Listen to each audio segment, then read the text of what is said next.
stolen land. Nobody is illegal. On stolen land. From Palestine to Mexico, these border walls have got to go. From Palestine to Mexico, these border walls have got to go. From Palestine to Mexico, these border walls have got to go. From Palestine to Mexico, these border walls have got to go. From Palestine to Mexico, these border walls have got to go. No borders! No nations! Stop deportations! No nations! Stop deportations! No nations! Stop deportations!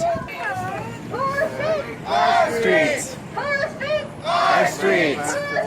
Our streets! Our streets! Our streets!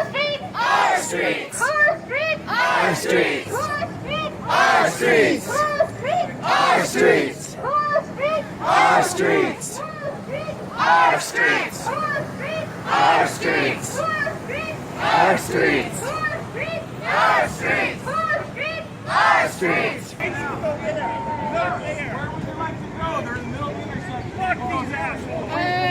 Fuck you!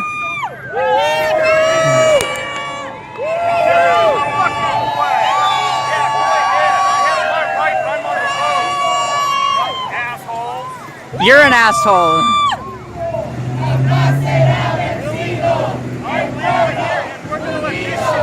Jamás será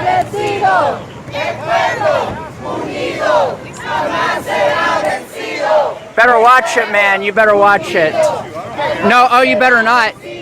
You're not gonna hit us. I'll do whatever I fucking want. Oh, yeah, you know what?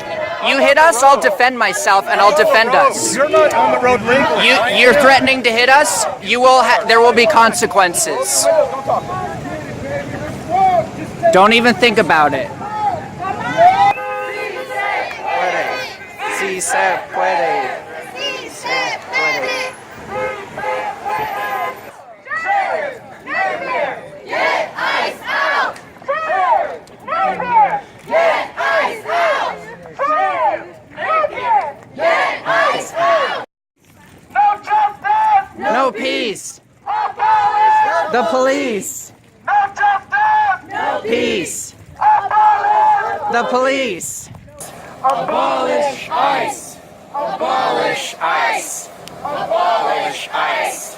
Abolish ICE! Abolish ICE! Abolish Same shit twice! Police!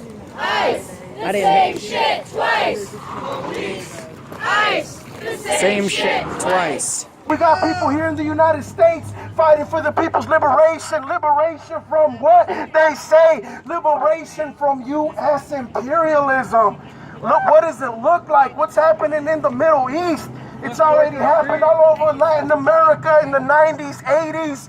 And today the people are really feeling that pain. Everything you see happening right now with Latin America is going to happen in the next 20 years with the Middle East. You're going to have more and more people floating across the land with their children once the U.S. takes over and really sets their foot down in the ground. That's what's happening in the era of globalization. The globalization of capital, the globalization of culture, the globalization of labor, the globalization of production, outsourcing products, bringing stuff in, neoliberalism, free trade, free markets, free for who? Not the people. It's restricted markets for the people. And that's why they coming over here dying, because if we don't bow to what the U.S. says, we don't get education, we don't get freedom, we don't get access to our own wealth. No USA at all. No Trump. No wall. No USA at all. No wall. No USA at all. Unafraid! Unafraid! So, my name is Darío Andrade Mendoza. I'm here with Scholarship BZ. I'm part of the executive team member. And I got here to the United States when I was about 8 years old. I'm currently 24. Lived here for about 16 years. And let's go. So I've been here for about 16 years. And the most pain that I've ever felt while living here in Tucson. I'm a doctor assistant, by the way. Came from the collaboration between Border Patrol and local law enforcement. That's what we're fighting against, right? I was about 19 years old. I was going to Pima Community College that year. I went to school that day, and after class I decided to go to the movies because I was 19, and that's what normal people should do. You should be able to go to the movies. And I'm sitting in the movie theater with my friend. She gets a lot of missed calls. Just a lot of missed calls. And all these missed calls are from my friend Eddie. She eventually calls Eddie back, and Eddie says, "Hey, tell Dario to get over here. His mom was just detained." So that day, my mom decided to go to Safeway to buy groceries. And on her way there, she was pulled over. She was pulled over for too much smoke coming out of the car. And if somebody is undocumented or they don't have a permanent status, being pulled over can have huge consequences. Before I knew it, my mom ended up in Eloy Detention Center. I was 19 years old, and I had to figure out how to get my mom out of detention and how to keep her here with me. I was 19 years old. I remember going to Eloy Detention Center 2 days later. I saw her wearing the prison outfit. I saw police taking her handcuffs away. We certainly respect your right. You're interrupting his speech. I just have some folks, some employees that have some kids to pick up and some things. They're just getting off shift. There are people in there who have kids. Why don't you let them out? So can I please let my employees? Well, there are a lot of people in there who want to be with their fucking family, so no. Okay. And that's what we're trying to fight, right? As my colleague here said, folks try to get their families. I was trying to get to my mom that night. We have some Guess what? just have some Police folks, some told me that I employees can't that do are that. going You are Yeah, so free the inmates. Let the inmates out. Let the immigrants out. Ice out! Ice out! Ice out. Ice out. Ice out. Ice out. Ice out. Ice out. Ice out!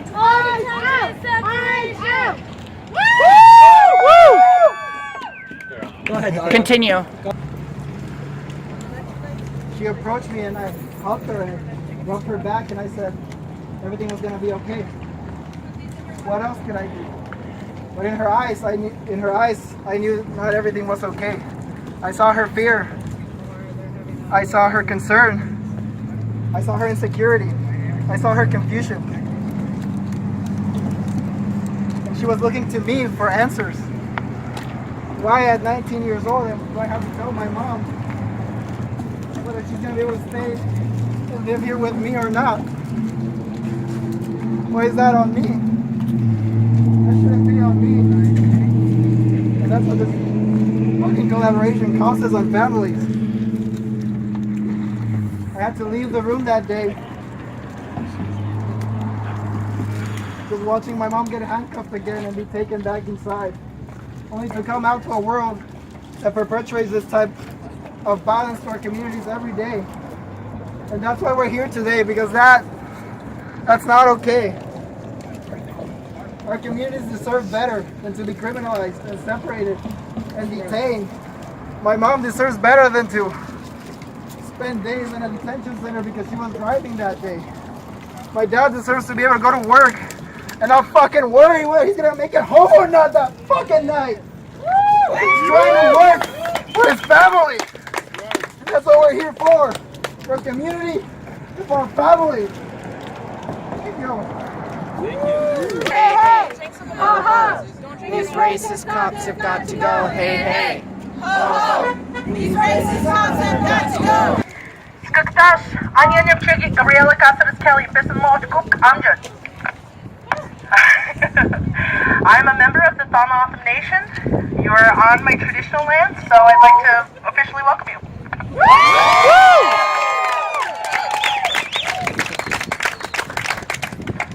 I was asked to speak today to remind people that this issue that's happening, this hateful acts that are happening, this is an Indigenous issue. We have spent a lot of our history, the United States has spent a lot of time in this country dealing with indigenous problems, and they're the ones creating it. They're the ones creating it. When our country was founded, the only requirements, aside from having money and being white, being male, to vote, to be a resident of this country, was to have been here illegally for a year. To come here without permission of the indigenous people, and then they changed those laws.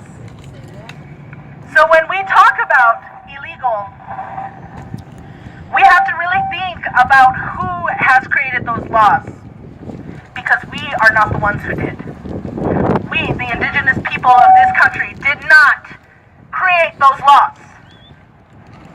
So you cannot be illegal on stolen land.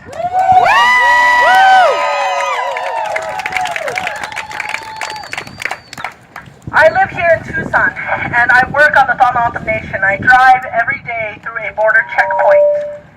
Every day, I'm racially profiled. Every single day, I am racially profiled. They look in my trunk, they look in the back of the car. They check to see whether or not I belong on my traditional lands. They incite fear, they incite hate, anger, and it's not okay. This is not okay. This is not normal. The police are supposed to be here to protect and to serve. But when people in my community get run over by Border Patrol agents with a bad attitude, run over, killed, or left for dead, they're not protecting or serving our community.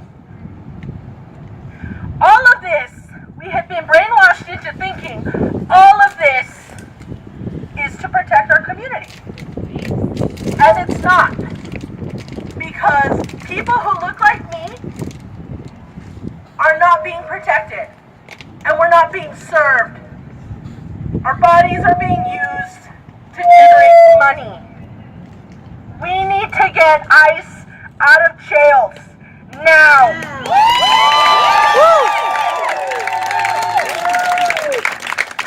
We need to abolish ICE now. We need to demilitarize our communities now. Who is in there? People of poverty, people of color, people that suffer from mental illnesses, people that need services for substance abuse recovery. Compassion. Compassion is recognizing the harm that you cause to every one of those families that you hand over to ICE. And not just those families, because every time you take a community member for us, you're hurting the entire community, because every immigrant is attached to a community. The most dangerous form of racism is silent racism. It is racism that disguises itself as public policy. It is racism that makes its way like a virus into our public institution. It is institutional racism. We do not want this.